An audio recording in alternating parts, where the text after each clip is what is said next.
What happens when a ruthless gang targets a frail black veteran, thinking his age and solitude make him an easy victim, only to find out his son is a general in the United States military? Watch as father and son fight back against the racist gang, and eventually uncover a deeper secret that has plagued the black community for too long. James Carter sat on the wooden bench, his cane leaning against his leg. The warm afternoon sun filtered through the trees, casting dappled shadows on the path ahead. The faint hum of distant conversations mingled with the occasional laughter of children playing nearby. This park was a haven for many, but for James, it was a place of reflection. At 68, he had earned the right to enjoy quiet moments like these, free from the noise of the world.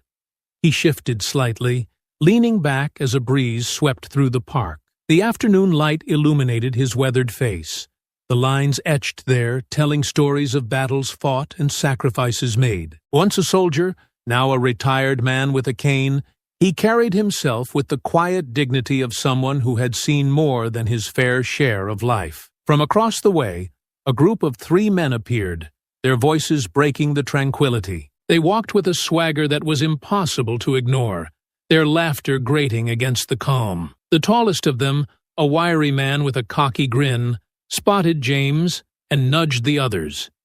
James noticed them, but kept his gaze forward, unwilling to engage. His instincts, honed by years of experience, told him trouble was brewing. The 3 men, no, boys, he corrected himself, were looking for entertainment, and James, sitting alone with his cane, looked like an easy mark. "Hey, old man," one of them called out, his voice loud enough to make heads turn. James didn't react, letting the comment slide as he shifted his gaze to the trees. He'd heard worse in his lifetime and didn't see any point in giving them the satisfaction of a response. "Yo, Gramps, we're talking to you," another chimed in, stepping closer. Their sneakers scuffed the pavement as they approached, the sound deliberate and mocking. James sighed softly, adjusting his grip on the cane. It wasn't fear that made him tense. It was annoyance. He had come to the park for peace, and now that peace was being rudely interrupted. "What's the matter? Too deaf to hear us, or just too stuck up to say hello?"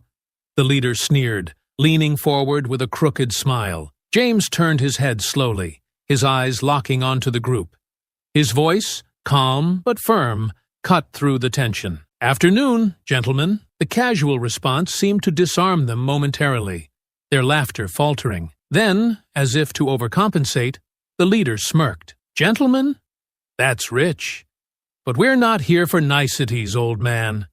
We're here to remind you who runs this place." James didn't flinch. He simply studied them, his silence a deliberate statement. The leader took another step forward, his companions flanking him. The mood shifted, their amusement now tinged with hostility.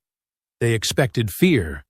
What they found instead was an unshakable resolve. The tension hung in the air like a heavy cloud, the leader's crooked smile widening as he took another step forward. His companions followed suit, spreading out slightly to surround the bench where James sat. The afternoon sun highlighted their confident postures, their arrogance palpable. "You look real comfortable here, old man," the leader sneered, his tone dripping with condescension. "Like you think this place belongs to you." James didn't rise to the bait. Instead, he let his gaze sweep over the trio, his expression steady and calm. "What exactly do you want?" he asked, his voice low but clear. The leader chuckled, glancing back at his companions before turning back to James. "What do we want?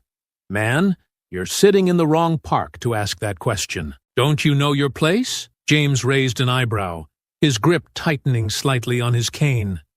"And what place would that be?" The leader's face twisted into a sneer. "Anywhere but here. See, guys like us, we don't take kindly to outsiders trying to act like they belong. You know what I'm saying?" The words were a thinly veiled excuse, but James understood their real meaning. Racism wasn't subtle, and neither were these men. He leaned forward slightly, his calm demeanor masking the simmering anger beneath. "This park's open to everyone," he said simply. "But I'm guessing that's not what this is about, is it?" One of the others, a stocky man with a shaved head, barked a laugh. "Look at him, trying to play dumb, like he doesn't know exactly why we're here." James met their laughter with silence, his steady gaze never wavering. "I'd rather hear it from you," he said after a beat, his tone sharp enough to cut through their noise. The leader smirked, crossing his arms as he leaned closer. "You want to hear it? Fine. Guys like you think you can just walk around like you own the place, like we're supposed to just stand by and take it. Well, not today, old man. Today, you're gonna learn something." The venom in his voice didn't faze James. He'd faced hatred before, in far worse circumstances than this, but it didn't make the sting any less. He let their words settle, each one fueling the quiet fire within him. "You think I need to learn something?" James asked, his voice soft but firm. "No, I think it's you who needs the lesson." The leader's smirk faltered for a moment, then hardened into a scowl. "Oh, I think we'll teach you just fine." He gestured to his companions, who stepped closer, their movements synchronized like predators circling prey. "I won't be intimidated by a bunch of cowards," James said. The leader's smirk didn't waver as he circled James, his voice dripping with disdain. "Cowards? You think we're the cowards here?" he sneered, glancing at his companions. "No, you're the one who's out of place. You don't belong here. Never have." James's grip on his cane tightened, his calm demeanor hiding the fire simmering within. "Out of place?" he echoed, his voice steady but firm. "I've fought for this country. I've earned my place wherever I choose to be. What have you done that makes you so entitled to claim this park as yours?" The leader froze for a moment, caught off guard by the question. His sneer faltered, replaced by a flash of anger. "You want to know what I've done? I've watched people like you ruin everything. My old man lost his job to one of you. 20 years. Gone in a day. All because some company wanted to check their diversity box." James raised an eyebrow, his eyes narrowing. "So you blame me for something you don't understand? You think I walked into a company and demanded someone else's livelihood? You're using excuses to justify your hate." The stocky man to James's right interjected, his voice thick with resentment. "You don't get it. My family's been here for generations, working hard, building this place. Then people like you come in, acting like it's yours. Schools, jobs, neighborhoods. It's all slipping away." James let out a slow, deliberate breath, leaning forward slightly. "You think I don't know what it means to work hard? I've spent my entire life proving myself to people like you who believed I didn't belong. You think I didn't earn my place?" The leader's sneer twisted back into a grin, but it didn't reach his eyes. "Yeah, right. Bet you're gonna tell us your big sob story now. How you had it so hard. Let me guess, you started with nothing, worked your way up, and now you think you're better than us. Save it, old man."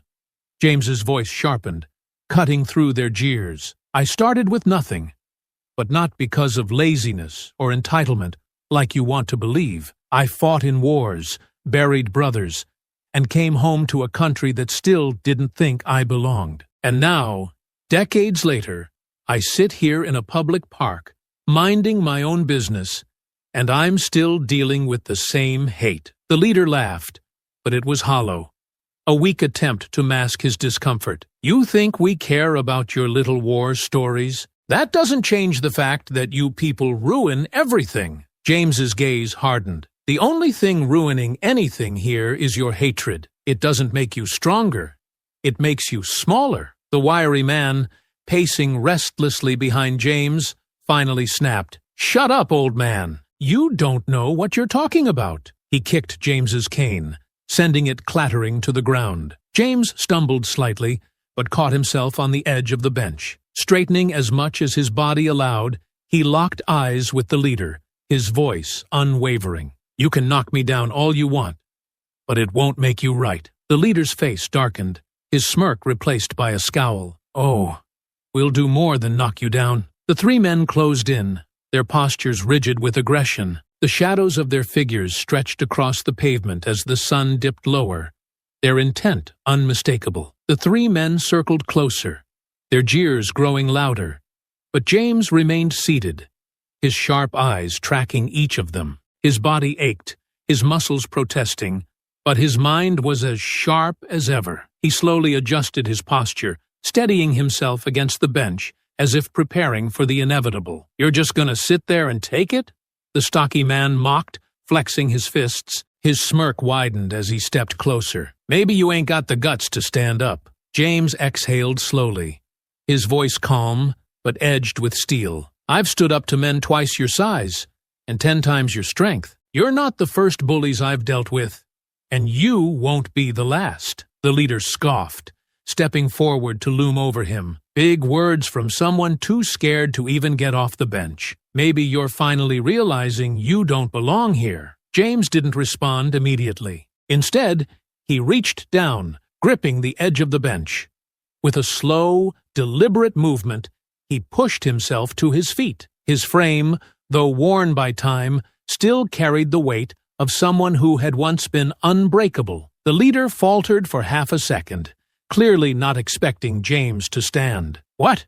You think you're going to take us on?" he sneered, masking his brief hesitation with bravado. James adjusted his stance, his voice calm but filled with conviction. "If I have to."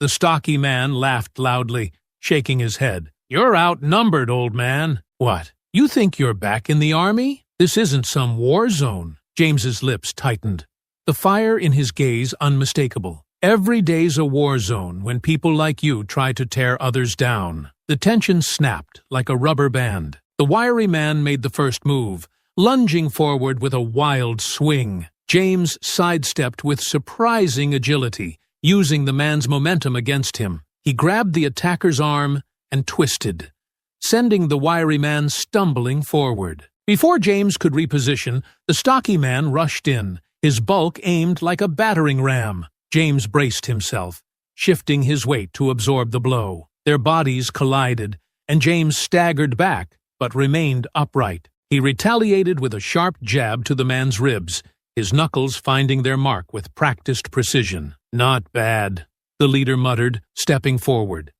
He feinted to the left before driving a knee toward James's midsection. The strike landed, and James grunted in pain, stumbling back a step. "You're getting old, soldier," the leader mocked, advancing again. James straightened, his face set in determination. "Old enough to know how to handle punks like you." The wiry man recovered, his expression twisted with rage. He charged again, aiming lower this time, attempting to sweep James's legs. James anticipated the move, shifting just enough to avoid the full brunt of the attack. The wiry man's momentum carried him off balance, and James delivered a hard elbow to his back, sending him sprawling to the ground. The leader, now visibly irritated, motioned for the stocky man. "Let's end this." The two advanced together, forcing James to retreat a step, then another. His body screamed for rest, but he refused to falter. The leader swung high, while the stocky man aimed low, their coordinated attack designed to overwhelm. James ducked the first blow and blocked the second with his arm, but the impact sent pain radiating through his body. Gritting his teeth, he lashed out with a kick to the stocky man's knee, momentarily halting his advance. "Enough games!" the leader barked, throwing a wild punch that clipped James's shoulder. The force sent him spinning, and he stumbled, his back hitting the bench. James gripped the edge for balance, his breath coming in short bursts. He was losing ground, and they knew it. The leader smirked, moving in for what he clearly thought would be the final blow. But James refused to fall. Pushing off the bench with a surge of determination, he swung with all his strength, his fist connecting squarely with the leader's jaw. The leader reeled back, clutching his face in shock. "Not bad," the stocky man growled, his fists raised. "But you're done now." The three men regrouped, their faces dark with anger. James stood his ground, battered but unyielding. The fight was far from over, but he wasn't about to give them the satisfaction of backing down. The leader wiped his mouth, his hand trembling slightly as he glared at James. The blow James had landed left a visible mark, but the fight had taken its toll on the older man as well. James's chest heaved, his breaths shallow and strained, but he refused to back down. He stood his ground, his shoulders squared, even as his legs wavered beneath him. "You don't know when to quit, do you?" the leader growled, his voice filled with venom. James straightened, his hand brushing against his aching side. "Quitting's not in my blood," he said, his voice defiant, despite the pain radiating through his body. The wiry man snarled, lunging forward with a reckless swing. James tried to block, but his reflexes, slowed by exhaustion, failed him. The blow landed against his ribs, driving the air from his lungs. The stocky man followed up, stepping in with a brutal shove that sent James stumbling backward. He hit the ground hard, the impact jarring every bone in his body. His cane lay just out of reach, and for the first time, he couldn't force himself to stand. The three men loomed over him, their faces twisted in triumph. The leader crouched slightly, his shadow falling across James's battered form. "This is what happens when you don't know your place," he said, his voice dripping with mockery. "You should have stayed down the first time, old man." James's vision blurred, but his gaze remained locked on the leader. "You think this makes you strong? Beating on someone who can't fight back?" The leader laughed darkly, motioning for the others to close in. "It makes me smart.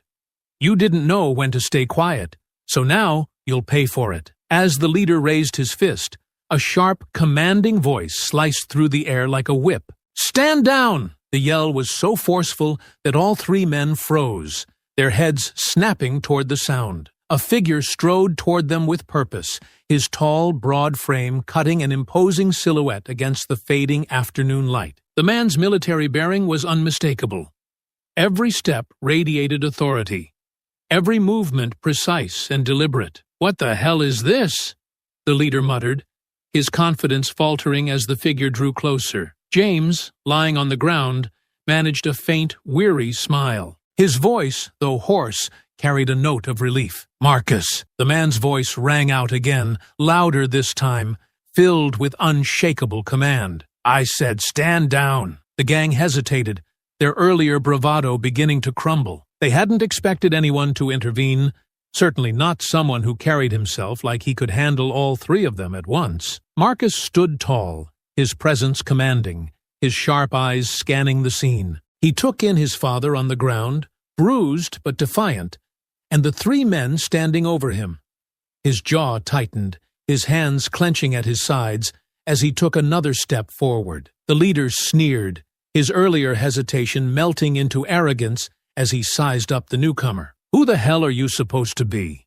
he asked, tilting his head mockingly. "Some kind of hero?" Marcus didn't flinch. His voice was calm, but there was steel behind every word. "I'm the man who's going to make you regret every decision you made today. Step away from him." "Now!" The wiry man barked a laugh, his face twisting into a sneer. "Oh, look! Another tough guy. What are you going to do? Call the cops? Cry about it?" The stocky man stepped closer, his fists clenched. "You don't look so scary to me," he said, his voice thick with disdain. "We've already handled one old man today. You're just next in line." Marcus's eyes narrowed, and he took another step forward, his broad shoulders squared. "You have no idea who you're dealing with," he said, his voice low and measured. The leader crossed his arms, grinning as he gestured to his companions. "You hear that, boys? This guy thinks he's special. Maybe we should show him the same lesson we taught the old man." James, still on the ground but watching intently, managed a faint smile despite his pain. "You really don't want to do that," he rasped, his voice tinged with a hint of amusement. The leader turned back toward James, his expression darkening. "Oh, shut up, old man. We'll deal with you after we—" He didn't finish the sentence. Marcus moved in a blur, closing the distance faster than any of them anticipated. His fist drove into the leader's jaw with the precision of someone who had thrown punches in far more serious situations.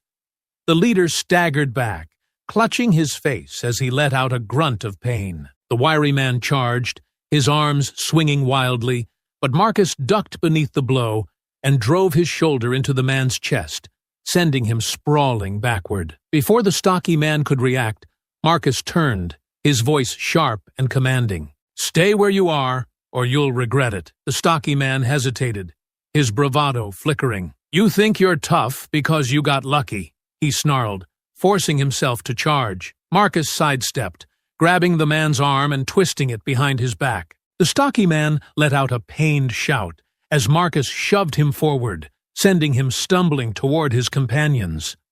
The leader, recovering from the initial punch, glared at Marcus, his face flushed with fury. "You think you can just walk in here and take us all on? You're gonna regret that." Marcus's expression didn't waver. "The only thing I regret is not getting here sooner," the leader roared, rushing forward in a blind fury. Marcus braced himself, stepping into the attack. Their bodies collided, but Marcus's solid stance held firm. He brought his knee up sharply, hitting the leader's stomach and forcing him to double over with a gasp. The wiry man and stocky man regrouped, circling Marcus. "You're just one guy," the wiry man said, his voice shaky but defiant. "You can't take all of us." Marcus glanced over his shoulder, his voice cold. "I've taken on worse than you.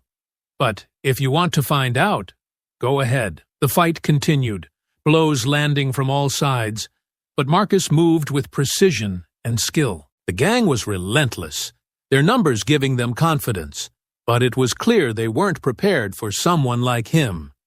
Each attack they launched was met with a counter, each taunt silenced by a calculated strike. The tension in the air was electric, as Marcus moved with sharp, practiced precision, his focus unshakable. The leader lunged at him again, swinging wildly in frustration. Marcus ducked under the punch, driving his elbow into the man's ribs with enough force to make him stumble back, gasping for air. The wiry man circled behind Marcus, his movements erratic but determined. "You're fast," he muttered, his voice tinged with nervous energy. "But you can't keep this up forever." Marcus didn't respond. Instead, he turned sharply, delivering a swift kick to the wiry man's shin, sending him crashing to one knee. Marcus followed with a strike to the man's shoulder, forcing him to drop back, groaning in pain. The stocky man charged next, his fists raised like a battering ram. "Let's see how tough you are now," he shouted, throwing a heavy swing at Marcus's side. Marcus shifted his weight, narrowly avoiding the blow. He grabbed the man's arm and twisted, using his momentum to flip him onto his back. The stocky man hit the ground with a resounding thud. The wind knocked out of him. "Stay down," Marcus said coldly, stepping over him to face the remaining two. The leader had regained his footing, his face twisted with rage. He barked at the wiry man. "Get up! We're not letting him walk out of here." The wiry man scrambled to his feet, nodding, while the leader advanced again, this time more cautiously. The two of them tried to flank Marcus, their movements coordinated, but lacking the finesse of a seasoned fighter. Marcus dodged one attack, blocking another with his forearm before countering with a sharp uppercut to the leader's jaw. The wiry man saw an opening and lunged at Marcus's back, a grin spreading across his face as he raised his fist for a blindside blow. But before the wiry man could strike, a cane came down hard against his arm, knocking him off balance. The man cried out in pain, stumbling back to see James standing behind him, his face grim but resolute. "Thought you had me out of the fight, didn't you?" James said, gripping his cane tightly. The wiry man glared at James, clutching his arm. "Stay out of this, old man!" James smirked, taking a steady step forward despite his obvious pain. "Not a chance!" With a swift motion, he swung the cane again, this time catching the man across the legs and sending him sprawling to the ground. Marcus glanced back, a flicker of relief crossing his face. "You didn't have to get back up, Dad." James steadied himself, his gaze locked on the wiry man as he groaned on the ground. "You didn't think I was going to let you do all the work, did you?" The leader snarled, his frustration boiling over. "What is this? Some kind of family act? You're both done for." Marcus turned his full attention back to the leader, his expression cold and unyielding. "You made the mistake of picking a fight with the wrong family." The leader hesitated, his earlier confidence waning as Marcus advanced on him. The fight wasn't over, but the balance of power had clearly shifted. The leader growled, his fists clenching as he tried to regain his composure. He glanced at his two companions, both struggling to recover from the blows Marcus and James had landed. For the first time, there was hesitation in his eyes, a flicker of doubt that hadn't been there before. Marcus stepped forward, his posture steady and imposing. "Last chance," he said, his voice cold and commanding. "Walk away now, or you'll regret staying." The leader spat on the ground, forcing a laugh that didn't reach his eyes. "You're all talk. We're not going anywhere." With a frustrated roar, he lunged at Marcus again, swinging wildly. Marcus sidestepped effortlessly, catching the leader's arm and twisting it behind his back in one fluid motion. The leader cried out, his knees buckling as Marcus forced him to the ground. "You're done," Marcus said sharply, tightening his grip. The wiry man, still wincing from James's cane strike, scrambled to his feet and charged at Marcus. But James, moving with surprising speed despite his injuries, blocked his path. With a sharp jab of the cane, he struck the wiry man's knee, sending him crashing back to the ground. "You'd think you'd learn by now," James said, his tone calm but firm. The stocky man, the last to recover, rose to his feet, his face twisted with desperation. He hesitated, looking between Marcus and James, clearly weighing his options. Then, with a guttural shout, he rushed at Marcus, his massive frame barreling forward.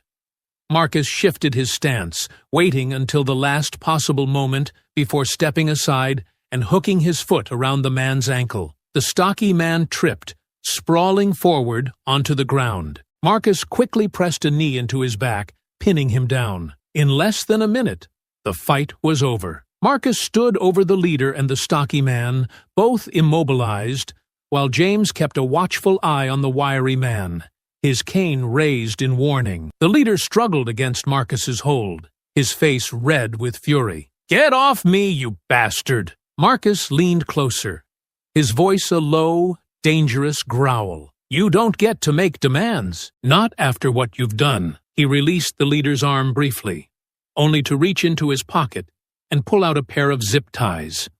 Swiftly, he secured the leader's hands behind his back, ignoring the man's curses. The wiry man tried to crawl away, but James tapped his shoulder with the cane. "You're not going anywhere either." Marcus approached, pulling another zip tie from his pocket and restraining the wiry man with the same efficiency. Finally, he turned to the stocky man, who had stopped struggling entirely. As Marcus tied his hands, the stocky man muttered, "Who the hell are you, anyway?" Marcus straightened, his expression cold. "General Marcus Carter," he said, his voice sharp and unwavering. "United States Army." The leader's face twisted in disbelief. "General? You expect us to believe that?" James stepped forward, leaning on his cane as he looked down at the leader. "Believe it. You picked a fight with the wrong man." Marcus stood tall, looking between the three subdued men. "You've assaulted a veteran and endangered the lives of others in this park. You're lucky you're walking out of here in one piece." The leader opened his mouth to retort, but stopped, his gaze dropping to the ground. James, his voice calm but filled with quiet triumph, added, "This is what happens when your hate blinds you. You lose." Marcus nodded, pulling out his phone. "Now, let's call someone to come pick up this trash." The low hum of distant sirens grew louder, cutting through the stillness of the park. Marcus stood over the restrained men, his arms crossed, his sharp eyes scanning their every move. Beside him, James leaned against his cane, his breathing heavy but steady, watching as the situation began to settle. Moments later, a patrol car rolled up onto the paved path, its lights flashing. Two officers stepped out, their hands resting on their belts as they surveyed the scene. One of them, a tall man with a commanding presence, approached cautiously. "What's going on here?" the officer asked, his gaze darting between Marcus, James, and the three men zip-tied on the ground. Marcus straightened, his voice calm but firm. "Assault. These three men attacked my father." The officer's eyes narrowed, moving from Marcus to James, who nodded in confirmation. "They came at me first," James said, his voice steady despite the bruises already forming on his face. "My son stepped in to stop them." The second officer crouched near the restrained men, who were now glaring but saying nothing. "These guys? They attacked you?" Marcus gestured toward the leader, who was still writhing against his restraints. "Him and his friends. They've been harassing people here.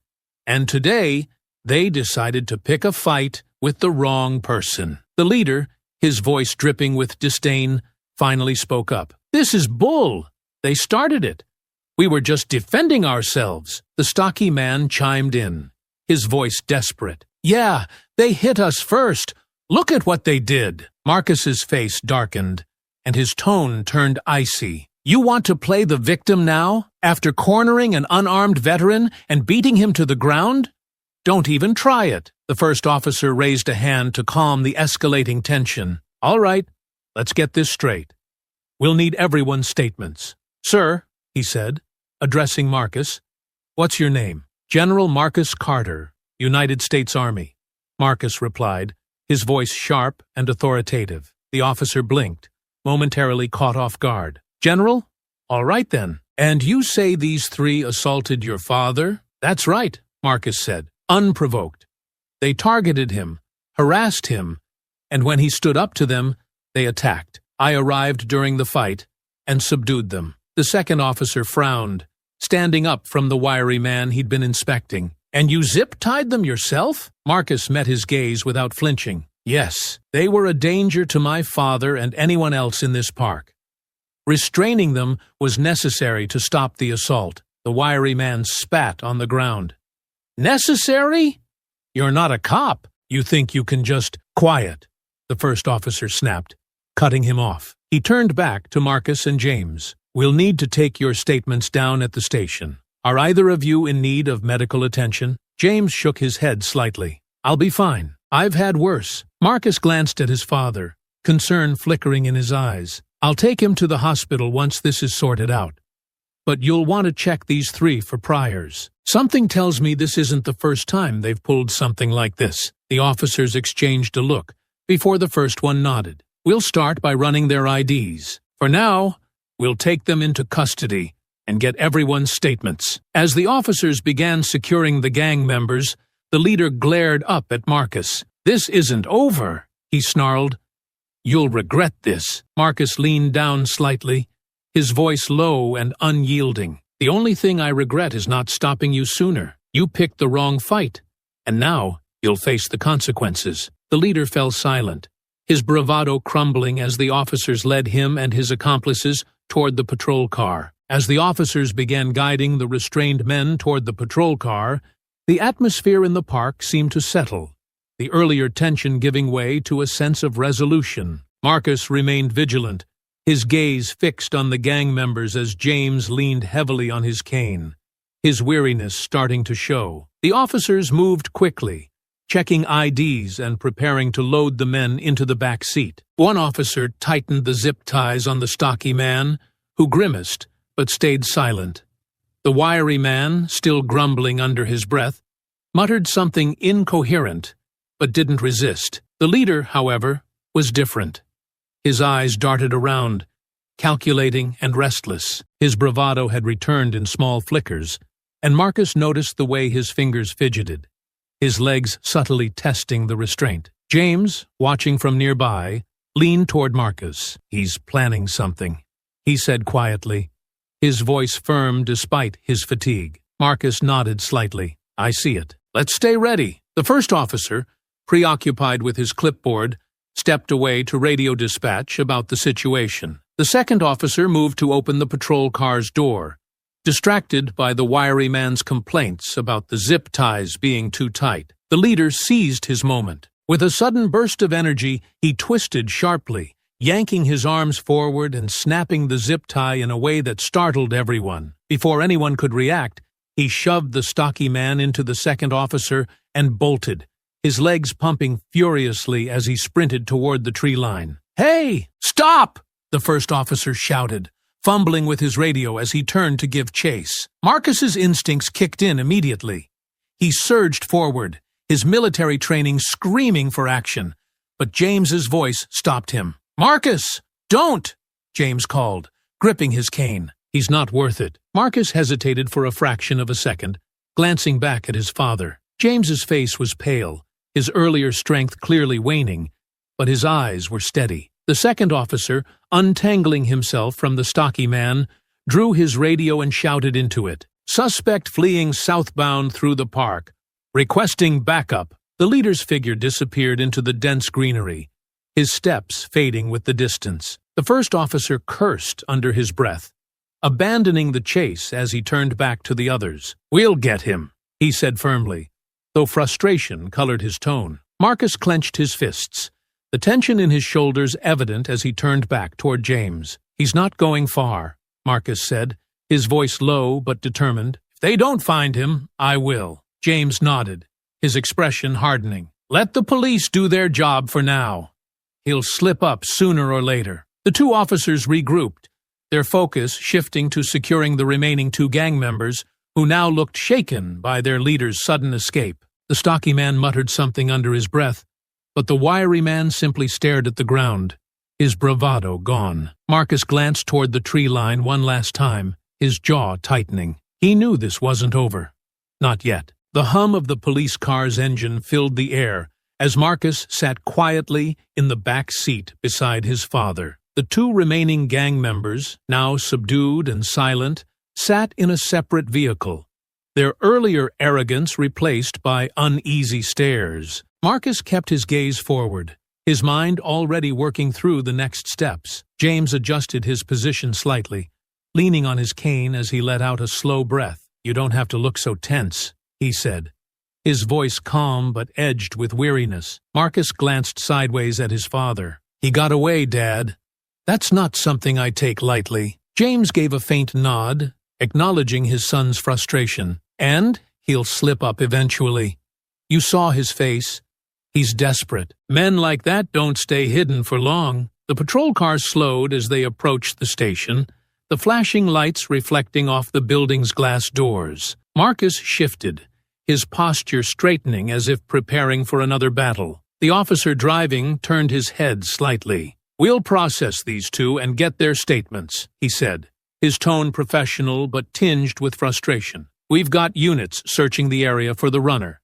It's only a matter of time." Marcus nodded curtly, but his focus was unwavering. "I want access to the interviews," he said. "They'll know where their leader's headed. Someone always talks." The officer hesitated before responding. "We'll see what we can do, General, but this is still a civilian matter." James, sensing his son's rising tension, placed a hand lightly on Marcus's arm. "Marcus, let them handle this part. You've already done enough." The patrol car rolled to a stop, and the officer stepped out, gesturing for Marcus and James to follow. The cool air of the station lobby hit them as they entered, the sterile lighting casting long shadows across the polished floor. Inside, the two gang members were being led toward a holding area. The wiry man glanced back once, his eyes darting nervously toward Marcus. The stocky man, however, kept his head down, his shoulders slumped in defeat. The lead officer approached Marcus and James. "We'll need your official statements now," he said, his tone softer as he glanced at James. "You sure you're up for it, sir?" James gave a small, tired smile. "I've got enough in me for this." Marcus, ever the strategist, leaned closer. "Focus on their leader. Ask them about his next move, his habits. He'll run to somewhere he feels safe, and they'll know where that is." The officer nodded, making a quick note in his pad. "We'll bring it up during questioning. You can wait in the lobby or sit in the observation room if you'd like." Marcus turned to James. "You up for sitting in on this?" James shook his head. "I'll sit here. Let them do their job, Marcus." Reluctantly, Marcus followed the officer toward the observation room, his mind racing. He knew the gang's leader wouldn't stay hidden for long, but time was still of the essence. Back in the lobby, James settled into a chair, his cane resting against his knee. He leaned back slightly, his eyes closing for a moment. Despite the day's events, his expression remained steady, his resolve unbroken. Marcus stood in the dimly lit observation room, his arms crossed, as he watched the interrogation unfold through the one-way glass. The wiry man sat at the metal table, his hands still bound, his eyes darting nervously between the officer questioning him and the door. Across the room, the stocky man slouched in another chair, staring blankly at the floor. Neither looked eager to cooperate. The officer leaned in, his voice firm but calm. "Where's your friend? You've already been caught. Don't make this harder on yourself." The wiry man shook his head, his lips pressed tightly together. "I don't know," he muttered. "He didn't tell us where he was going." Marcus's jaw tightened. He'd seen this before. Low-level followers protecting their leader, holding on to a misplaced sense of loyalty. He didn't have time for games, not with the gang's leader still out there. Emboldened and dangerous. Turning sharply, Marcus left the observation room, his footsteps echoing in the quiet hallway. He made his way back to the lobby, where James sat in a chair, his cane resting against his knee. Despite the exhaustion etched on his face, James straightened slightly when he saw his son approach. "They're not talking," Marcus said, his tone clipped. "Or at least, not fast enough." James nodded, his expression thoughtful. "They're scared of him. More scared than they are of the law." Marcus paced the lobby, his hands clenching and unclenching. "I can't just sit here waiting for them to slip up. He's still out there, and who knows what he's planning next. If he thinks he can walk away from this, he's wrong." James leaned forward slightly, his voice calm but firm. "And what are you planning to do, Marcus? You're not a cop. You've done your part." Marcus stopped, turning to face his father. "I'm not going to sit idle while he gets away with this. I've spent my life leading teams, tracking threats, dismantling operations. I can do it again. But this time, it's personal." James studied his son for a moment, then nodded slowly. "You'll need more than just your experience. You'll need strategy, connections, and someone who knows how people like him think." Marcus met his father's gaze, a faint smile tugging at the corner of his mouth. "I was hoping you'd say that." James pushed himself to his feet, leaning heavily on his cane but standing tall. "Then, let's get to work." He made the mistake of underestimating the wrong family. We're not going to let him make it twice. Together, they left the station, their purpose clear. Marcus's military precision and James's hard-earned wisdom would be more than enough to hunt down the man who thought he could escape justice. Marcus and James sat across from each other in James's modest living room, the low hum of the overhead fan breaking the silence. On the coffee table between them were James's old notebooks and Marcus's sleek laptop, each a testament to their respective approaches, one rooted in wisdom and experience, the other in modern efficiency. "I made a few calls," Marcus began, his tone measured. "Reached out to some old contacts. Turns out our friend isn't just some small-time thug. He's part of something bigger." James raised an eyebrow, leaning forward. "How much bigger?" Marcus tapped on his laptop, pulling up a series of documents and mugshots. "The leader, the one who ran, is Gary Gunner Hughes. He's connected to a network of hate groups operating in the region. Small cells, but they coordinate. Recruitment, propaganda, and, when they think they can get away with it, violence." James's jaw tightened as he scanned the photos on the screen. "So, this wasn't random. They targeted me because of who I am." Marcus nodded grimly. "That's exactly it. They see someone like you, someone who's lived a life of service, someone who stands as a symbol of dignity, and they want to tear it down. It's not just personal, Dad. It's political, it's ideological, and it's dangerous." James exhaled slowly, his hand gripping his cane. "And the two we caught, they know all of this?" "They might," Marcus said, leaning back, "but they're low-level, muscle. People like Gary don't share much with their foot soldiers. But there's a pattern to their movements, and Gary's name has been flagged in a few incidents over the last year. Vandalism, harassment, assault. He's got priors, and they paint a picture of a man who thinks he's untouchable." James sat silently for a moment, his expression unreadable. Then he nodded. "So, what's the plan? How do we find him?" Marcus's lips pressed into a thin line. "We start with his network. He's not going to stay quiet for long, not with two of his men in custody. They'll have hideouts, fallback spots. If we can figure out where he feels safe, we'll find him." James tapped a finger on the edge of the coffee table. "Hate groups like this thrive on secrecy. They're careful about who they let in and what they share. You'll need someone who understands their mindset. Someone who can anticipate their moves." Marcus smirked faintly. "You volunteering for that job?" James met his son's gaze, his expression serious. "I've been dealing with men like this my whole life. I know how they think, what drives them, and I'm not letting you take this on alone." Marcus nodded, his respect for his father evident in his eyes. "Then we'll work together. Start digging into Gary's connections, tracking his movements. He won't stay hidden for long." As Marcus pulled up more information on his laptop, James flipped through his old notebooks, recalling names, incidents, and patterns from his past. Together, they began piecing together the bigger picture, one that revealed not just a single man on the run, but an entire network of hatred waiting to be dismantled. The next morning, Marcus and James sat in a dimly lit room lined with maps, notes, and a whiteboard they had quickly assembled in James's garage. The quiet hum of determination filled the space as they reviewed everything they had uncovered the night before. On the whiteboard were photographs of Gary Gunner Hughes and the 2 men in custody, along with a web of connections to names and locations Marcus had pulled from his military contacts. "This here," Marcus said, pointing to a run-down warehouse on the map, "is where one of Gary's known associates operates. We've got records showing meetings there in the past, but nothing recent. It's likely a fallback point or a stash house." James leaned forward, his hand resting on the edge of the table. "And this one?"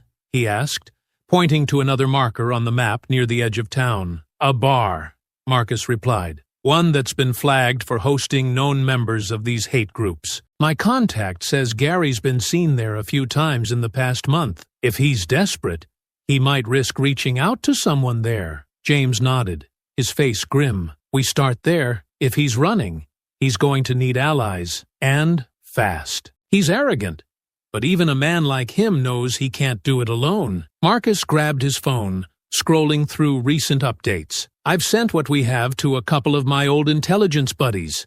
They're running deeper checks on Gary's known associates. Meanwhile, I'll coordinate with the local authorities and let them know about these locations.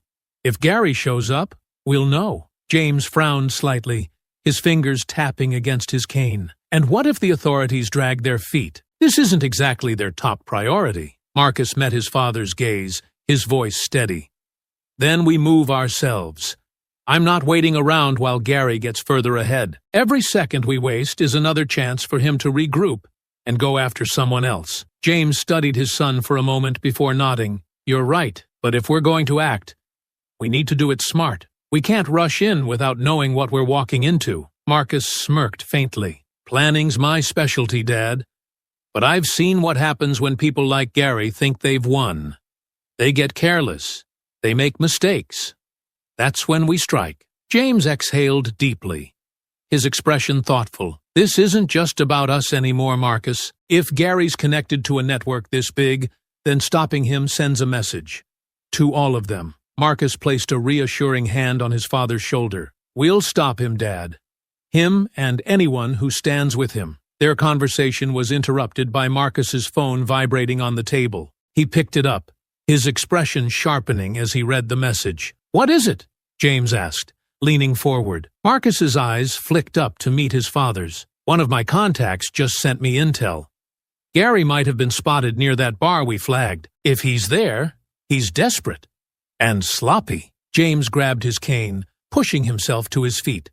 "Then we've got work to do." Marcus nodded, his voice steady but determined. "Let's finish this." Marcus and James pulled up a short distance from the bar, parking in a nondescript sedan Marcus had borrowed from a local contact. The building was as run-down as the report suggested.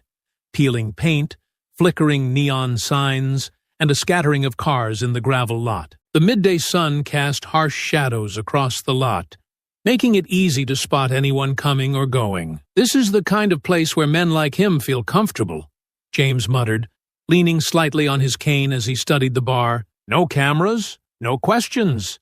and no one willing to stick their neck out. Marcus nodded, scanning the lot with a pair of binoculars. My contact says Gary's been seen here a few times, usually meeting with other lowlifes. If he's desperate, he'll come here looking for support. He handed the binoculars to James. What do you think? James took the binoculars, narrowing his eyes as he studied the vehicles and the entrance. The truck by the side door. Rusted, dented, but the plates are newer. Someone who doesn't want attention but needs to stay mobile. Marcus grinned faintly. Good eye, Dad. That matches the description of a vehicle Gary was seen using 2 months ago. James handed the binoculars back. So, what's the plan? Walk in and confront him? Or wait for him to make a move? Marcus's expression turned serious. Neither. If we confront him in there, it could turn into a scene, and people might cover for him. We wait until he leaves, then follow him. He'll lead us to something bigger. Another hideout. Other members of the group. Maybe even their stash. James nodded thoughtfully, leaning back in his seat. Smart. Cornering him here would only give him more excuses to run, but following him, that's a move he won't see coming. They settled into a tense silence, watching the bar's entrance. Marcus's phone buzzed, and he quickly glanced at the message. Backup's 10 minutes out, he said. They'll hang back until we need them. I don't want to spook him. James smirked slightly. You're handling this like a mission. Marcus shot his father a wry look. Because that's exactly what this is. And I've learned from the best. A few minutes later, the side door of the bar creaked open. A man stepped out, glancing around cautiously. Marcus immediately raised the binoculars, his focus sharpening. The man was tall and broad, his familiar gait unmistakable. Gary Gunner Hughes. That's him, Marcus said quietly. He's trying to look casual, but he's nervous. See how he keeps glancing over his shoulder? James leaned forward slightly, his jaw tightening. He knows he's being hunted. Gary strode quickly toward the truck James had identified, fumbling with his keys. Marcus's hand hovered over the ignition, ready to start the car. Wait until he's moving, James said, his voice steady. We don't want to lose him, but we need to know where he's going. Marcus nodded, his foot tapping anxiously against the floor. As soon as Gary's truck pulled out of the lot, Marcus turned the key, the engine purring to life. He kept a safe distance, careful not to draw attention as Gary headed out onto the open road. This is it, Marcus said, gripping the wheel tightly. He's going to lead us right to the heart of his operation. James adjusted in his seat, his expression resolute. And when we find it, we make sure he can't hurt anyone else. The car followed Gary's truck as it weaved through the outskirts of town, the scenery growing more isolated with each mile. Marcus's military instincts kicked in. Every detail of the route mentally logged. Every turn a potential ambush point. This isn't just about him anymore, James said quietly. It's about all of them. Marcus nodded, his eyes never leaving the truck ahead. And we'll make sure they all pay. The truck's taillights flickered as it made a sharp turn onto a narrow, unmarked dirt road, kicking up a plume of dust in its wake. Marcus slowed the sedan, easing it onto the same path, careful to keep his distance while staying within view. The dense trees on either side loomed like silent sentinels, their shadows stretching across the uneven trail. This isn't just a hideout, James murmured, his eyes scanning the surroundings. It's isolated. Whatever's at the end of this road, they don't want anyone stumbling onto it. Marcus nodded, his jaw tight as he focused on the truck ahead. Good. The further out they are, the easier it'll be to contain them. The path twisted and turned, narrowing with each mile until the truck finally came to a stop in a clearing. A low, dilapidated building stood at the edge of the clearing, its roof sagging, and walls covered in graffiti. Beside it, a few more vehicles were parked, older trucks and motorcycles, all with the same rough, patched-together look as Gary's ride. Marcus pulled the sedan to a halt, killing the engine before they reached the clearing. He gestured for James to stay low as they both slipped out of the car. The air was heavy with tension as they crept forward, crouching behind the cover of the thick trees that lined the clearing. Gary climbed out of his truck, slamming the door shut as he glanced around nervously. Two men emerged from the building, both burly and rough-looking, their expressions shifting into wary frowns as they spotted him. "You're late," one of them said, his voice carrying across the clearing. What the hell happened? Gary ran a hand through his hair, his agitation evident. Cops, and some freaking army guy.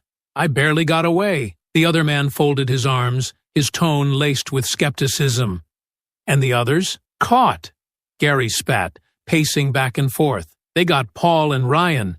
They're probably already spilling their guts. We've got to move now. James leaned closer to Marcus, his voice low. This isn't just a safe house. It's a hub. Look at the vehicles. This is a meeting point. Marcus nodded, his sharp eyes taking in every detail. If Gary's this desperate, he'll try to rally them, but he's rattled. They'll make mistakes. Another man stepped out of the building, this one older but more composed. His presence seemed to silence the group immediately. Marcus narrowed his eyes, recognizing the authority in the man's posture. That's their leader, Marcus whispered. Gary's not running the show here. He's answering to him. The older man spoke, his voice cold and measured. Calm down, Gary. We don't run just because the heat's on.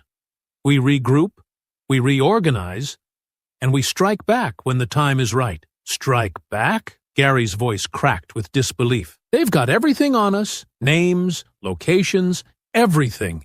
We need to disappear. The older man stepped closer, his expression hardening. You don't decide the plan. I do. And if you can't follow orders, maybe you don't belong here anymore. Gary's protests faltered, his bravado crumbling under the older man's glare. Marcus turned to James, his voice a barely audible whisper. We've got enough evidence now. Vehicles, faces, and their leader. This isn't just Gary's mess. It's an operation. James nodded, his grip tightening on his cane. Then we call it in. Let the authorities move in and shut them down before they scatter. Marcus hesitated, his instincts telling him this was the moment to strike, but also the moment to tread carefully. I'll signal my backup, but we need to hold position until they get here. If we move too soon, they'll slip through our fingers. James nodded in agreement, his voice resolute. We've come this far, Marcus. Let's finish it. As Marcus reached for his phone, he couldn't shake the feeling that this was only the beginning. Marcus crouched behind the tree line, his phone in hand as he sent a quick message to his backup. The authorities were already en route, but it would take time for them to reach the remote location. Every second felt like an eternity as Marcus watched the group in the clearing. Gary paced nervously, throwing glances over his shoulder as if expecting someone to leap from the shadows. The older man barked orders to the others, directing them to load crates from the dilapidated building into the backs of the trucks. They're moving fast, James observed in a hushed tone. Whatever's in those crates, it's important. Marcus nodded, his sharp eyes narrowing. Evidence, weapons, propaganda, something that ties them to their operation. They're trying to clear out before the authorities show up. The group worked with frantic energy, their earlier bravado fading under the weight of their leader's sharp commands. Gary, however, looked increasingly unstable. He muttered to himself, his hands shaking as he fumbled with the latch on a crate. This isn't going to end well for him, James said, his voice low. Marcus exhaled slowly, weighing their options. If they get those trucks moving, they'll scatter. We can't let that happen. We need to stall them until backup arrives. James nodded, gripping his cane tightly. Then let's make sure they stay right where they are. Marcus crept forward, careful to stay in the cover of the trees. He gestured for James to hold back, his father nodding reluctantly. Be careful, James whispered. Marcus approached the edge of the clearing, his movements calculated and silent. He picked up a rock and hurled it toward the far end of the tree line. It hit with a sharp crack, drawing the attention of the group. What was that? One of the men snapped, his head jerking toward the sound. Gary froze, his eyes wide. I told you they'd find us, he hissed, gripping the older man's arm. The older man shoved him off roughly. Shut up! We don't panic. You two, check it out, he barked, motioning to two of the men standing nearby. As the two men moved toward the sound, Marcus slipped back into the shadows, circling around to position himself closer to the trucks. He could hear the older man barking more orders, the tone of his voice growing sharper as he tried to maintain control. James, watching from a distance, clenched his fists, He could see Marcus positioning himself, but couldn't shake the unease creeping up his spine. Marcus reached one of the trucks, staying low as he examined the crates in the back. They were hastily packed, their lids slightly ajar. Inside, he spotted stacks of flyers emblazoned with hateful symbols and slogans. In another crate, metal glinted in the dim light. Likely weapons. "This is it," Marcus murmured to himself. He pulled out his phone and snapped a series of photos, sending them to his contact. Before he could retreat, a voice rang out. "Hey, who the hell are you?" Marcus turned to see one of the men returning from the false distraction, his face contorted in anger. "Stop him!" the man shouted, drawing the attention of the entire group. In an instant, chaos erupted. Gary scrambled for cover.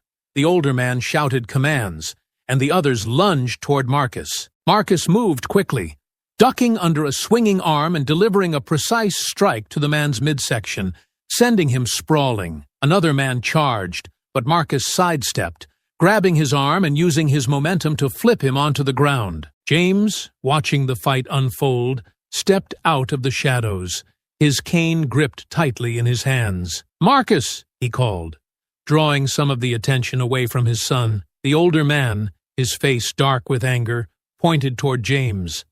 "Get him!" he ordered, sending another man in his direction. But James, despite his age and injuries, stood his ground. As the man lunged, James swung his cane with precision, striking the attacker's knee and sending him stumbling. "Looks like you underestimated the old man," James muttered, his eyes sharp with determination. Marcus fought off another assailant, his movements fluid and calculated. The sound of approaching sirens cut through the air, growing louder with each second. "Backup's here," Marcus called to his father. "Hold on." The group began to scatter, their panic evident. The older man barked at them to stay, but his words fell on deaf ears as the sound of police vehicles approaching grew closer. Gary, clutching one of the crates, tried to make a run for his truck, but Marcus was faster. He intercepted him with a sharp tackle, sending both of them to the ground. "Not this time!" Marcus growled, pinning Gary down as the first police car skidded into the clearing. The flashing red and blue lights flooded the clearing as the police cars came to a screeching halt. Officers poured out, weapons drawn, their voices booming commands that echoed through the trees. "Hands in the air! Get on the ground now!" The chaos froze for a moment. The gang members, caught between the overwhelming police presence and Marcus's unrelenting determination, hesitated. Gary writhed under Marcus's grip, his face contorted with rage and desperation. "Let me go!" Gary spat, twisting futilely. Marcus tightened his hold, his voice low and firm. "You're not going anywhere, Gary. It's over." Across the clearing, James stood tall despite the ache in his body, his cane firmly planted as he watched the officers move in. Two of the gang members dropped to their knees, their hands raised in surrender. The others hesitated before following suit, the fight drained from them. The older man, their apparent leader, remained standing, his face a mask of defiance. "This is harassment," he barked at the officers. "We have rights." One of the officers approached him cautiously, his weapon still trained. "You're under arrest for suspicion of illegal possession of firearms, inciting violence, and conspiracy. Get on the ground." The older man sneered but slowly complied, his movements stiff as two officers cuffed him. "You're making a mistake," he muttered, but his bravado was hollow. Gary, still pinned beneath Marcus, made one last attempt to struggle free. Marcus shifted his weight, pressing him firmly into the ground. "I said it's over," Marcus growled. "Stop fighting!" The police moved quickly, securing the scene. Officers began inspecting the trucks, pulling open crates, and documenting their contents. One officer approached Marcus, who finally released Gary into their custody. "Nice work," the officer said, nodding in appreciation. "We'll take it from here." Marcus stood, brushing dust off his hands. He turned to see James watching him, a faint smile of pride on his face. Marcus walked over, his expression softening. "You all right, Dad?" James nodded, his grip tightening on his cane. "I'm fine. You?" Marcus exhaled, his gaze flicking back to Gary and the others as they were loaded into patrol cars. Better now. The officer who had spoken to Marcus earlier approached again, this time holding a clipboard. We'll need your statements again, General Carter. And yours too, sir, he said, nodding toward James. But it looks like we've got enough here to shut this operation down for good. James glanced at Marcus, his expression thoughtful. This wasn't just about stopping Gary, he said quietly. It's about dismantling everything they stand for. Marcus nodded, his voice steady. And this is just the beginning.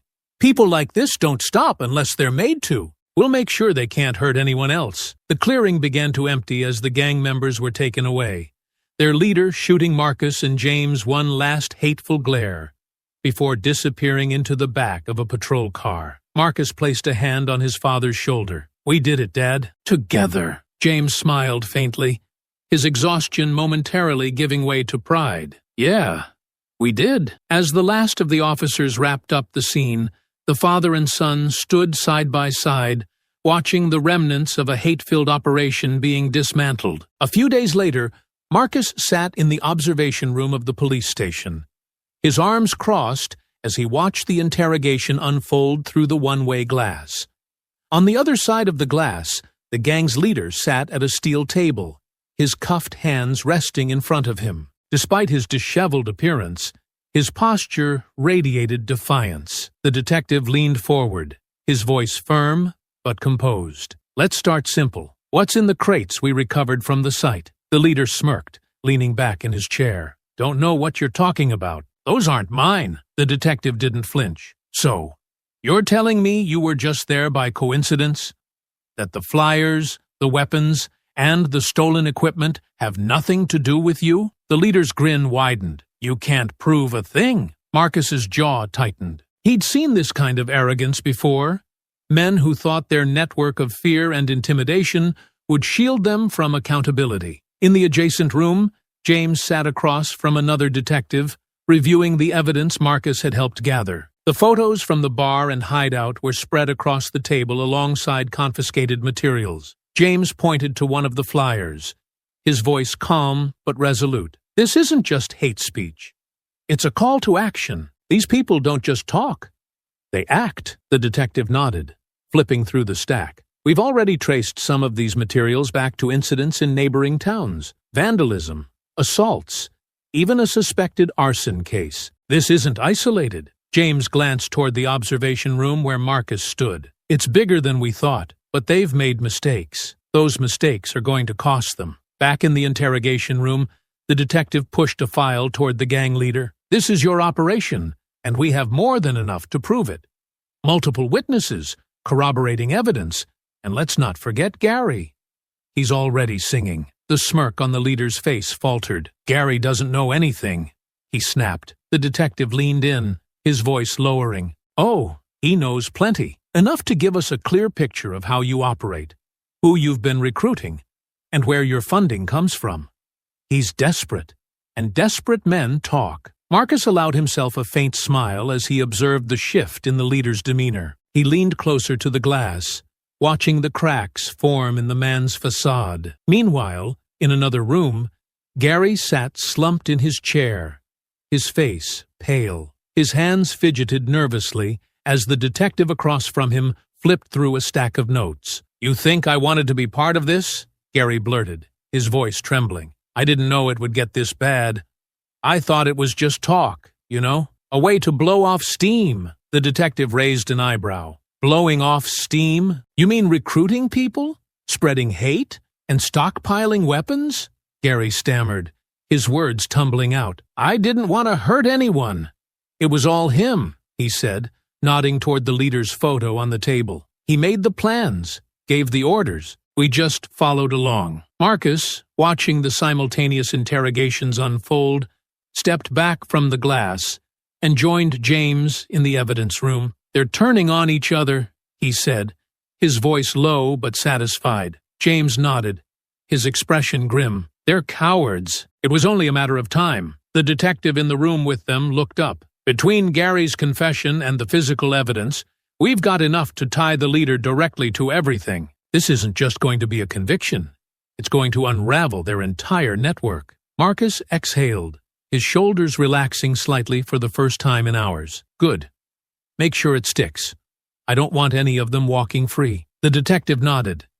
We'll keep you updated as we build the case. This operation's going to take down more than just these men. You've done a lot more here than you realize. Marcus glanced at his father, a small but meaningful smile on his face. We came here to stop Gary. Looks like we're doing more than that. James returned the smile, his pride evident. One fight at a time, son. A week later, the hum of the courtroom buzzed faintly in Marcus's ears as he adjusted his tie. He glanced at James, seated beside him in the front row, his father's expression steady, despite the weight of what they were about to face. The past week had been a blur. Interrogations, meetings with prosecutors, and an unrelenting focus on ensuring every piece of evidence was ironclad.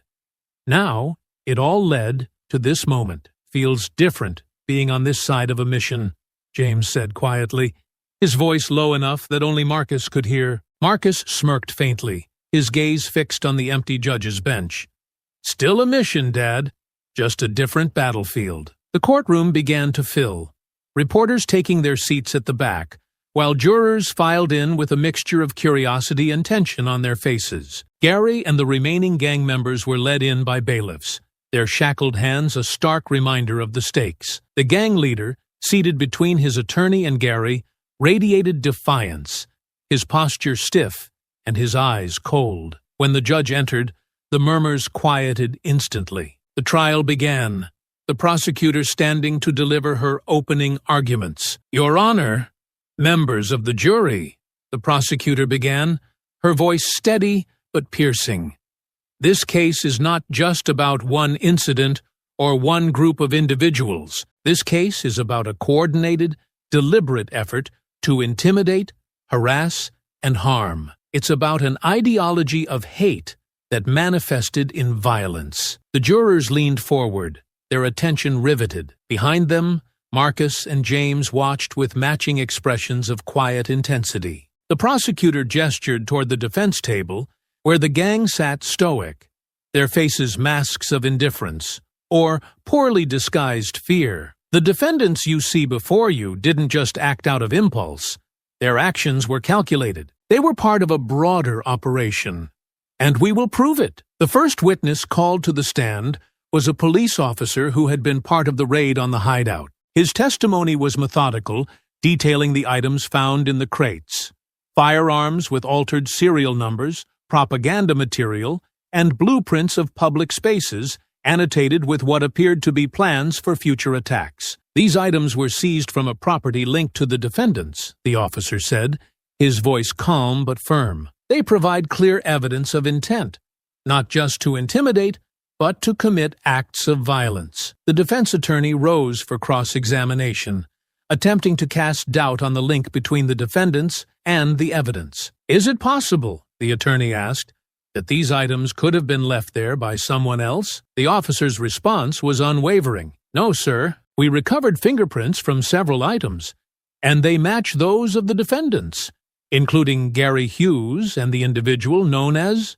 their leader. In the gallery, Marcus exchanged a glance with James, who gave a slight nod of approval. Next came James's testimony. He walked to the stand with a calm determination, his cane tapping lightly on the polished floor. Once sworn in, he recounted the events in the park, his voice steady even as he described the attack. They targeted me because of who I am, James said, because of my skin color, because I'm a veteran, because I stand for everything they hate. The prosecutor guided him carefully, allowing him to describe the harassment and violence in vivid detail. And when your son intervened, what was their response? They didn't stop, James said, his gaze fixed on the jury. They thought they could outnumber him. They thought hate would make them strong. It didn't. The defense tried to rattle James during cross-examination, questioning whether he might have provoked the gang. James didn't waver. I've seen hate like theirs before, he said firmly. It doesn't need provocation. It thrives on weakness. And when it sees strength, it tries to destroy it. The prosecutor's case continued to build, calling on Gary's recorded confession. The audio played in the courtroom, his voice trembling as he named the gang leader as the mastermind behind their operations. The jury listened intently, their expressions hardening with each word. "He made the plans," Gary said in the recording. "We just followed orders. He said we'd scare people into leaving, into knowing their place." As the first day of the trial came to a close, Marcus and James left the courthouse together, the weight of the day pressing heavily on them. Marcus spoke quietly as they stepped into the evening air. "They're breaking." James nodded, his expression thoughtful. "One piece at a time." They thought they were untouchable. Now they're realizing they're not. The second day of the trial began with a palpable tension in the air. The courtroom was packed, the anticipation thick as the prosecution prepared to delve deeper into the gang's operations. Marcus and James took their seats again in the front row, their expressions resolute. The gang members shuffled into the courtroom, their demeanor notably different. Gary looked pale and defeated, avoiding eye contact with anyone, while the leader's mask of defiance had begun to crack, his clenched jaw betraying his unease. The prosecutor wasted no time, calling their next witness, a forensic analyst who had processed the evidence seized from the hideout. The analyst walked the jury through the fingerprints, digital traces, and physical items that tied the defendants directly to their crimes. "These firearms," the analyst said, pointing to a photograph projected onto the screen, had their serial numbers filed off,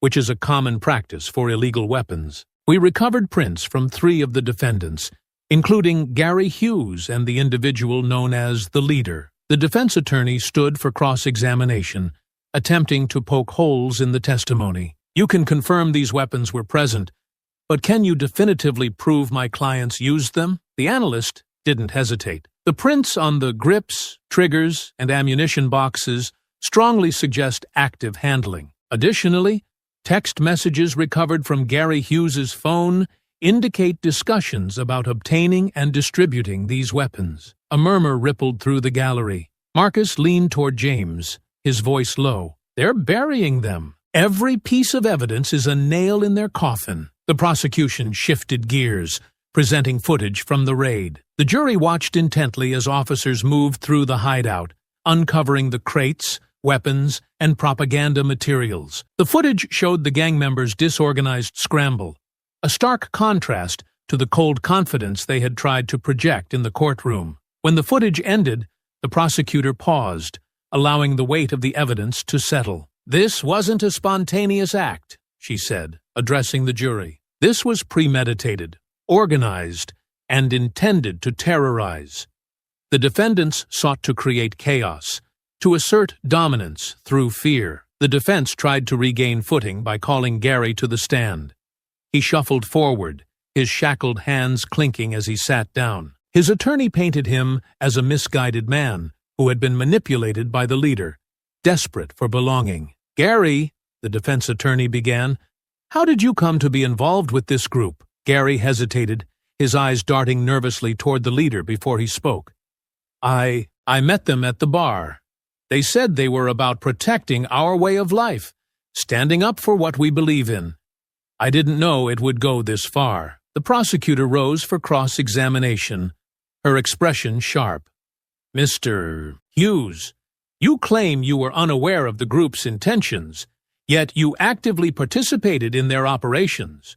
You handled weapons, you attended meetings, and you attacked an unarmed veteran in a public park. Is that correct?" Gary swallowed hard, his voice trembling. "Yes, but I didn't think it would lead to this. He motioned toward the leader, made all the plans. He told us what to do." The prosecutor's voice hardened. "So you admit to following his orders, even when you knew they were wrong?" Gary's head hung low. "Yes." The prosecutor turned to the jury. "Ladies and gentlemen, Mr. Hughes may try to downplay his involvement, but his actions speak for themselves. He was not just a follower. He was an active participant." As Gary was led back to his seat, the weight of his testimony hung over the courtroom. The gang's leader avoided looking at him, his stoic mask slipping further. Marcus watched intently, his arms crossed. They're turning on each other. The leader's losing his grip. James nodded, his gaze fixed on the defendants. They built this on fear and loyalty. Now both are crumbling. As the session ended, the judge announced that sentencing would begin the next day, the jury having heard sufficient evidence to deliberate. Marcus and James left the courtroom, the final pieces of the gang's downfall in motion. "We've done our part," James said, as they stepped into the fresh evening air. "Now it's up to the system to finish it." Marcus glanced back at the courthouse, his voice firm. "They'll pay for what they've done. Every single one of them." The courtroom was silent as the judge entered, taking her seat behind the bench. The gallery was packed, every seat filled with reporters, community members, and those who had followed the trial closely. Marcus and James sat together in the front row, their expressions steady as they prepared for the final verdict. "All rise," the bailiff called,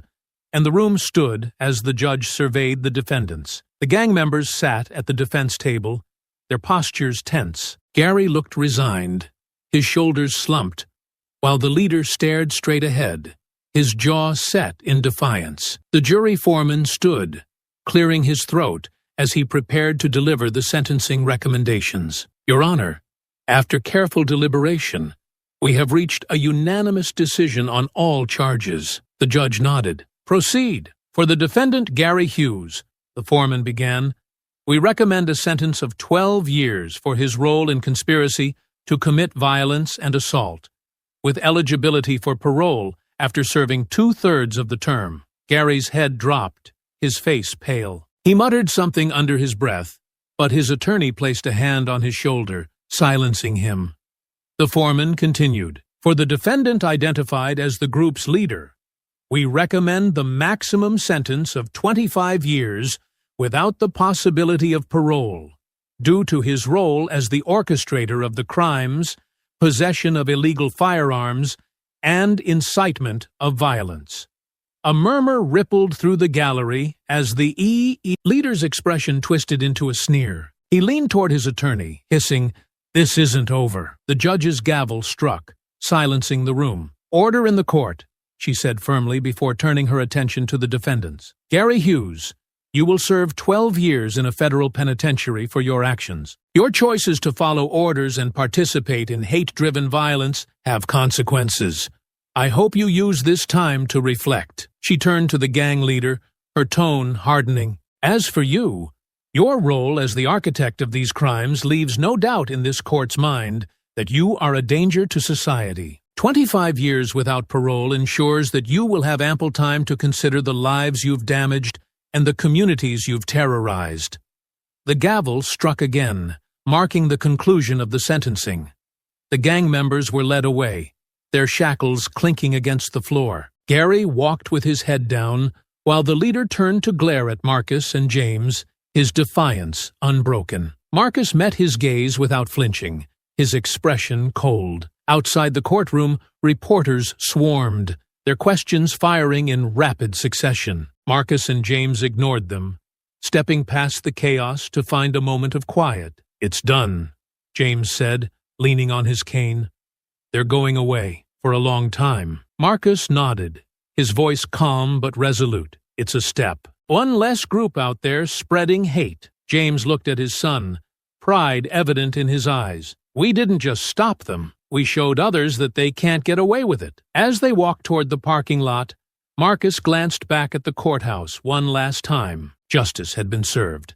But the fight wasn't over. Not for them, and not for the countless others who face the same battle every day. "We'll be ready for the next one," Marcus said quietly, and James nodded in agreement. For now, they had won, and that was enough. Back at James's modest home, the air was quiet, filled with the faint ticking of an old clock on the wall. The weight of the courtroom and the trial still lingered, though there was an undeniable sense of relief. James eased into his favorite chair by the window, his cane resting against the armrest, while Marcus stood in the kitchen, pouring 2 cups of coffee. The sun was setting, casting long shadows across the living room, the warm hues of orange and pink softening the edges of the day's tension. Marcus brought the mugs over, placing one on the table beside his father before settling onto the couch across from him. "They're locked away," Marcus said finally. breaking the silence. Gary, the leader, the others, they won't hurt anyone else for a long time. James nodded, his gaze fixed on the fading light outside. It's more than I thought we'd achieve when this all started. But it doesn't fix everything, Marcus. It doesn't change what brought them to that park. What made them believe they had the right to act the way they did. Marcus leaned forward, his elbows resting on his knees. No, it doesn't. And it doesn't stop the ones out there we don't know about yet. But it's a start, Dad. A big one. James's lips pressed into a thin line as he sighed deeply. You know, when I was younger, I thought we'd be past this by now. I thought all the fighting we did, civil rights, integration, proving ourselves over and over again, would mean something, would lead somewhere. He shook his head slightly, a mix of frustration and sadness flickering across his face. But here we are, still dealing with the same hate, just wearing different faces. Marcus watched his father closely, the weight of his words sinking in. It's exhausting, Marcus admitted, his voice quieter now, to keep fighting battles that shouldn't have to be fought. But it's also why we can't stop. They win if we let ourselves believe it's hopeless. James turned to him, his expression softening. You've got a fire in you, Marcus. Always have. That's why you were the one to step in that day. And it's why you'll keep stepping in when others can't, or won't. Marcus sat back, his eyes drifting to the framed photo on the wall of James in his military uniform from decades ago. I learned it from you, Dad. You never backed down, even when it would have been easier to, even when it hurt. James smiled faintly, his hand resting on his cane. Because backing down isn't an option. Not for us. Not for anyone who believes this world can be better than it is. The room fell into a comfortable silence, the unspoken understanding between father and son filling the space. Outside, the last rays of sunlight disappeared, leaving a quiet calm in their wake. Finally, James spoke again, his voice softer but no less firm. What we did, Marcus, it mattered. It might not end the fight, but it'll make someone else's fight a little easier. And that's enough for me. Marcus nodded, his resolve strengthening. It's enough for now, but we'll keep pushing, for as long as it takes. They sat together, 2 generations bound by a shared determination to stand against the darkness, knowing that while the fight was far from over, they'd done their part to tip the scales toward justice. I hope you enjoyed that story. Please share it with your friends and subscribe so that you do not miss out on the next one. In the meantime, I have handpicked 2 stories for you that I think you will enjoy. Have a great day.